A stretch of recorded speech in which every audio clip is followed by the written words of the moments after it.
মাথাভাঙ্গা শহরে হাসপাতালে চুরির ঘটনা ঘটায় আতঙ্কিত হয়ে পড়ল এলাকাবাসী থেকে শুরু করে হাসপাতাল কর্তৃপক্ষ। এদিন এই চুরির ঘটনাটি ঘটে মাথাভাঙ্গা মহকুমা হাসপাতালের বহির্বিভাগে। খবর পেয়ে ঘটনাস্থলে আসে মাথাভাঙ্গা থানার আইসি সহ বিশাল পুলিশ বাহিনী। জানা গেছে, এদিন মাথাভাঙ্গা মহকুমা হাসপাতালের বহির্বিভাগে টিকিট কাউন্টারের একটি কম্পিউটার মনিটর চুরি হয়। আজকে সকালে যখন আমাদের প্রত্যেকদিন আউটডোর যখন পরিষ্কার হয় তখন গিয়ে দেখছি আমাদের আউটডোরের বেশ কয়েকটা গেট ভাঙা মানে ওই তালা ভাঙা না, জাস্ট কবজাটাকে উঠে গেছে।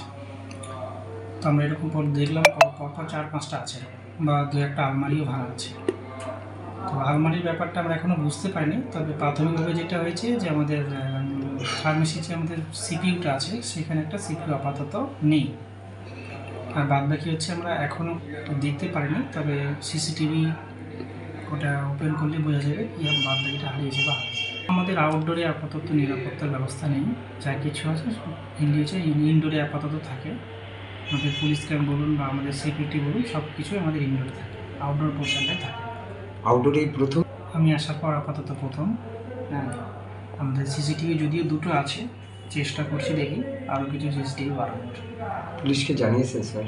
পুলিশকে জানিয়েছি, পুলিশ বাহিনী ছিলেন, আইসি স্যার নিজেও ছিলেন।